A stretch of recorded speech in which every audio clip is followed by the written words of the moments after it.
जवळपास 3 महिन्यांपूर्वीची गोष्ट आहे।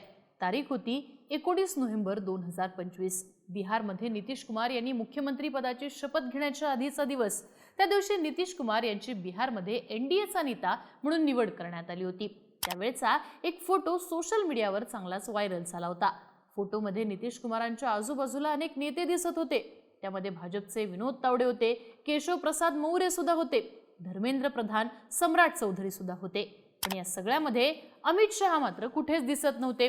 खरतर बिहारमध्ये एनडीएनं प्रचंड मोठा विजय मिळवलेला राज्यात भाजप पहिल्यांदाच सगळ्यात मोठा पक्ष ठरली होती। पण ज्यावेळी एनडीएचा नेता निवडण्याची वेळ आली त्यावेळी अमित शहा तिथे उपस्थित नव्हते।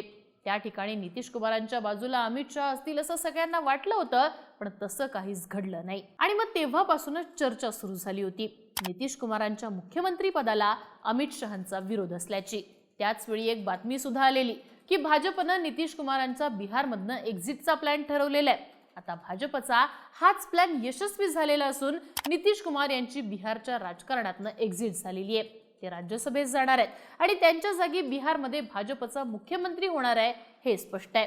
म्हणजेच काय तर अमित शहा यांना जे काही पाहिजे होतं ते सध्या घडून आलेलं आहे। यासोबतच आता भाजपची सगळी सूत्र ही अमित शहांच्या हातात आल्याचं सुद्धा या सगळ्या घडामोडींमध्ये स्पष्ट झालेलं आहे।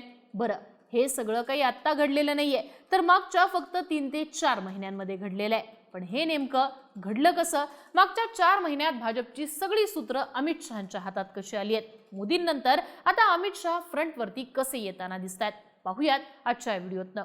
नमस्कार, मी आरती आणि तुम्ही बघताय बोल भिडू। भाजपची सूत्र आता पूर्णपणे अमित शहांच्या हातात यायला लागली आहेत आणि याची सुरुवात झाली आहे ती महाराष्ट्रातनं। महाराष्ट्रात राज्यसभेच्या 7 जागा रिक्त झालेल्या होत्या, त्यापैकी 6 जागा एनडीएला मिळणार होत्या। यापैकी एका जागेवर भाजपकडनं विनोद तावडे यांची वर्णी लागलेली आहे।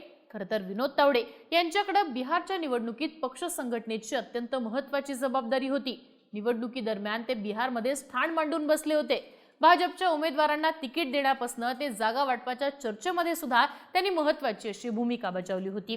बिहारमध्ये भाजपचा ऐतिहासिक विजय झाला आणि याचं क्रेडिट अर्थातच विनोद तावडे यांनाच मिळालं। त्यांचं काम पाहूनच आता पक्षानं त्यांना राज्यसभेवरती पाठवण्याचा निर्णय घेतलेला आहे। कदाचित त्यांना केंद्रामध्ये मंत्रीपद सुद्धा मिळू शकतं अशा देखील चर्चा आहेत। खरतर विनोद तावडे हे एकेकाळी महाराष्ट्राच्या राजकारणातलं सगळ्यात मोठं नाव होतं। ते महाराष्ट्र भाजपचे पहिल्या फळीतले नेते होते, पण राज्यामध्ये देवेंद्र फडणवीस नेते म्हणून पुढे आले आणि तावडेंचं राजकीय वजन हळूहळू कमी झालं। 2019च्या निवडणुकीत तर त्यांचं विधानसभेचं तिकीटही कापण्यात आलं। हे देवेंद्र फडणवीस यांच्यामुळेच झालं होतं असंही त्यावेळी बोललं गेलेलं। पण त्यानंतर भाजपनं विनोद तावडेंना पक्ष संघटनेत बोलावून त्यांना राष्ट्रीय राजकारणाच्या मुख्य प्रवाहात आणलं। यामध्ये सगळ्यात मोठा रोल होता तो अमित शहा यांचा। खरं तर विनोद तावडे हे अमित शहांच्या अत्यंत जवळचे मानले जातात। एकेकाळी तावडेंचं राजकारण संपलं अशा चर्चा होत असताना त्यांना पक्ष संघटनेत पुढे आणण्यात सगळ्यात मोठा रोल अमित शहांचा होता। अमित शहा हे भाजपचे अध्यक्ष असतानाच विनोद तावडे राष्ट्रीय राजकारणात आलेले। पुढे त्यांना पक्षामध्ये महत्त्वाच्या जबाबदाऱ्या मिळत गेल्या। या सगळ्यामध्ये त्यांच्या पाठीशी अमित शहा यांचा हात होता। आता तावडेंना राज्यसभेचं तिकीट मिळालेलं आहे, यामध्ये सुद्धा अमित शहा यांचीच भूमिका महत्त्वाची असल्याचं क्लिअर होतंय। महाराष्ट्रात देवेंद्र फडणवीस यांच्यावरती चेक ठेवण्यासाठीच अमित शहा हे विनोद तावडेंना अशा प्रकारे बळ देत आहेत असं म्हटलं जातंय। खरं तर अमित शहा यांना मोदींनंतर स्वतःचं नाव पंतप्रधान पदासाठी प्रोजेक्ट करायचंय, पुढे आणायचंय, पण यासाठी त्यांना भाजपमधल्याच काही नेत्यांकडून आव्हान मिळू शकतं। यामध्ये देवेंद्र फडणवीस यांचं नाव सगळ्यात आघाडीवर आहे। मूळचे नागपूरचे असल्यामुळे फडणवीस यांना संघाचं बळ मिळतं, त्यामुळे त्यांना काउंटर करण्यासाठी अमित शहा हे मराठा समाजातून येणाऱ्या आणि फडणवीसांचे विरोधक मानले जाणाऱ्या तावडेंना बळ देत असल्याचं म्हटलं जातंय। आता विनोद तावडेंना राज्यसभेची उमेदवारी मिळाली आहे। एका अर्थानं अमित शहांनी फडणवीसांवरती राजकीय मात केलेली आहे, कारण ज्या फडणवीसांमुळे एकेकाळी विनोद तावडे यांच्यावरती राजकीय विजनवासात जाण्याची वेळ आली होती, त्याच विनोद तावडेंना आता अमित शहांनी राज्यसभेमार्फत मुख्य प्रवाहाच्या राजकारणात आणले। म्हणजेच काय तर आता भाजपची सूत्र हळूहळू अमित शहांच्या हातात येताना दिसतायत असं स्पष्ट होतंय। तिकडे बिहारमध्ये सुद्धा हेच घडून आल्याचं दिसतं। महाराष्ट्रात जसे विनोद तावडे आहेत तसेच बिहारमध्ये सम्राट चौधरी आहेत, पण त्यांची केस थोडीशी वेगळी आहे। 2025च्या निवडणुकीनंतर नितीश कुमार यांना पुन्हा मुख्यमंत्री बनवण्यासाठी अमित शहा फारसे इच्छुक नव्हते। खरं तर एनडीएनं निवडणुकीच्या आधी मुख्यमंत्री पदासाठी नितीश कुमारांच्या नावाची घोषणा सुद्धा केली नव्हती। पण निकालानंतर जेव्हा भाजपला जेडीयू पेक्षा जास्त जागा मिळाल्या तेव्हा दबक्या आवाजात राज्यामध्ये भाजपचाच मुख्यमंत्री होणार अशा चर्चा देखील चालू झालेल्या. पण शेवटी मुख्यमंत्री पदासाठी नितीश कुमार यांचंच नाव फायनल करण्यात आलं. हा निर्णय अमित शहांनी नाही तर पंतप्रधान मोदींनी घेतला होता असं म्हटलं जातं. मुळात नितीश कुमार आणि पंतप्रधान नरेंद्र मोदी यांचे सुरुवातीपासूनच चांगले संबंध आहेत. 13-14च्या आसपास नितीश कुमार हे मोदींना विरोध करत एनडीएतनं बाहेर पडलेले, पण त्यानंतर सुद्धा मोदी आणि नितीश कुमार यांच्यामध्ये संपर्क हा चालूच होता.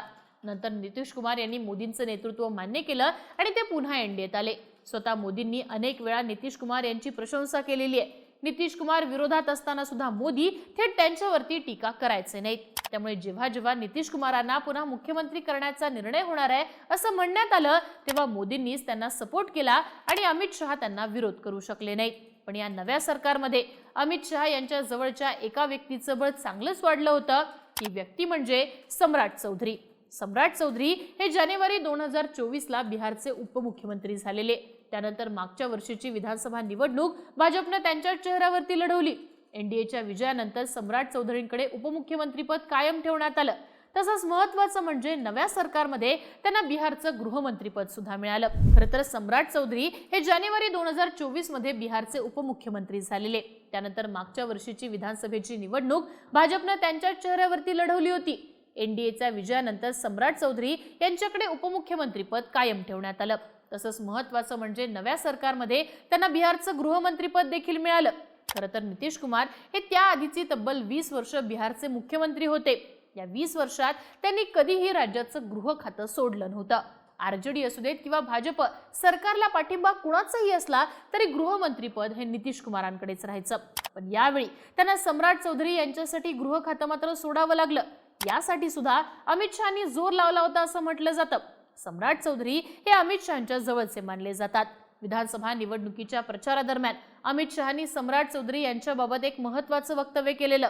चौधरी यांच्यासाठी प्रचार करताना अमित शहा मतदारांना उद्देशून म्हणालेले, तुम्ही सम्राट चौधरी यांना जिंकून द्या, मोदीजी त्यांना मोठा माणूस बनवतील.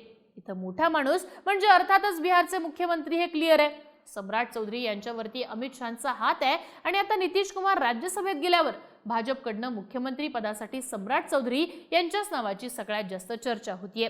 जर सम्राट चौधरी बिहारचे मुख्यमंत्री झाले तर अर्थातच अमित शहा यांचं दबाव तंत्र पुन्हा एकदा यशस्वी झालं असंच म्हणता येतं. म्हणजे आता हळूहळू भाजपची सूत्र मोदींच्या हातातनं अमित शहांकडे यायला लागली आहेत हे इथं दिसतं आपल्याला. असंच काहीसं आपल्याला उत्तर प्रदेशात सुद्धा घडताना दिसतंय. उत्तर प्रदेशात गेल्या काही वर्षांपासून भाजपची सगळी सूत्र मुख्यमंत्री योगी आदित्यनाथ यांच्या हातात आहेत. पण मागच्या काही महिन्यांपासून योगींचा उत्तर प्रदेश भाजपवरचा होल्ड काहीसा कमी होत असल्याचं दिसतं. मागच्या 2-3 महिन्यात उत्तर प्रदेशात अशा काही घटना घडल्या ज्यामुळे स्टेट भाजपमध्ये थेटपणे 2 गट पडल्याचं दिसतंय. आधी काशीच्या मणिकर्णिका घाटाच्या रिनोव्हेशनवरनं योगी सरकारवर टीका झाली. त्यानंतर मौनी अमावस्येच्या दिवशी शंकराचार्य अविमुक्तेश्वरानंद आणि उत्तर प्रदेश प्रशासन यांच्यामध्ये वाद झाला. हा वाद इतका वाढला की शंकराचार्य यांच्यावरती एफआयआर होऊन त्यांच्या अटकेची परिस्थिती निर्माण झाली होती. याशिवाय यूजीसीच्या प्रकरणात सुद्धा योगी आदित्यनाथ यांच्यावरतीच टीका झाली. पण या सगळ्यांमध्ये योगी सरकारमधल्या 2 उपमुख्यमंत्र्यांनी योगींच्या बाजूने भूमिका घेण्याऐवजी त्यांच्या विरोधात भूमिका घेतल्याचं दिसतं. योगी सरकारमध्ये केशवप्रसाद मौर्य आणि ब्रजेश पाठक हे 2 उपमुख्यमंत्री आहेत. या दोघांचंही योगींशी फारसं पटत नाही. आता राज्यामध्ये पुढच्याच वर्षी विधानसभेची निवडणूक होणार आहे. असं असताना हे दोन्ही नेते योगींविरोधात ऍक्टिव्ह झाल्याचं दिसतं आणि त्यांना अमित शहा यांचंच बळ आहे असं म्हटलं जातं. शंकराचार्यांच्या मुद्द्यावरती केशवप्रसाद मौर्य आणि ब्रजेश पाठक या दोघांनी थेट योगींविरोधात भूमिका घेतली. एकीकडे योगी हे शंकराचार्यांच्या अटकेसाठी प्रयत्न करतात तर हे 2 नेते मात्र शंकराचार्यांची माफी मागतात. त्यामुळे उत्तर प्रदेश भाजपमध्ये थेटपणे 2 गट पडल्याचं दिसतंय. खरं तर केशवप्रसाद मौर्य हे सुरुवातीपासूनच योगींचे विरोधक राहिलेले आहेत. 17 मध्ये भाजपला राज्यात बहुमत मिळालं तेव्हा मौर्य हे प्रदेशाध्यक्ष होते. पण पक्ष नेतृत्वानं त्यांच्याऐवजी योगींना मुख्यमंत्री केलं. तेव्हापासूनच मौर्य हे नाराज असल्याचं सातत्याने म्हटलं जातं.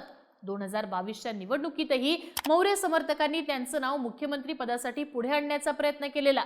पण भाजप नेतृत्व योगींच्या नावावरती ठाम राहिलं. आता मात्र 27 मध्ये मौर्य यांना राज्याचं मुख्यमंत्रीपद हवंय आणि त्यावेळी त्यांना अमित शहांचं बळ मिळू शकतं. अमित शहांनी बिहारच्या निवडणुकीत केशवप्रसाद मौर्य यांच्याकडे सहप्रभारी म्हणून महत्त्वाची जबाबदारी दिलेली. आता ती निवडणूक भाजपनं जिंकल्यानंतर मौर्य यांचं पक्षातलं वजन साहजिकच वाढलेलं आहे. आता मागच्या काही महिन्यांपासून उत्तर प्रदेश भाजपमधला योगी विरोधातला गट ज्या प्रकारे ऍक्टिव्ह झालाय ते अमित शहाच्या आशीर्वादामुळेच होतंय असं म्हटलं जातंय. देवेंद्र फडणवीस यांच्याप्रमाणेच अमित शहा यांना चॅलेंज करू शकणारा नेता म्हणून योगी आदित्यनाथ यांच्याकडे पाहिलं जातं. पण आता उत्तर प्रदेशात योगींची ताकद मर्यादित केली जाते आणि यामागे केशव प्रसाद मौर्य यांच्या आडून अमित शहा यांचा हात असल्याचं क्लिअर होतंय. आणि अशाच प्रकारे उत्तर प्रदेशात योगी यांची ताकद कमी करत अमित शहा हळूहळू भाजपची सगळी सूत्र आपल्या हातात घेत आहेत असं दिसतंय. एकूणच काय तर आता पंतप्रधान नरेंद्र मोदी यांच्यानंतर भाजपमध्ये अमित शहा सगळ्यात मोठे नेते म्हणून पुढे यायला लागलेत. यासाठी महाराष्ट्रातनं विनोद तावडे, बिहारमधनं सम्राट चौधरी आणि यूपीमधनं केशव प्रसाद मौर्य यांच्यासारख्या नेत्यांचा ते आधार घेताना दिसतात.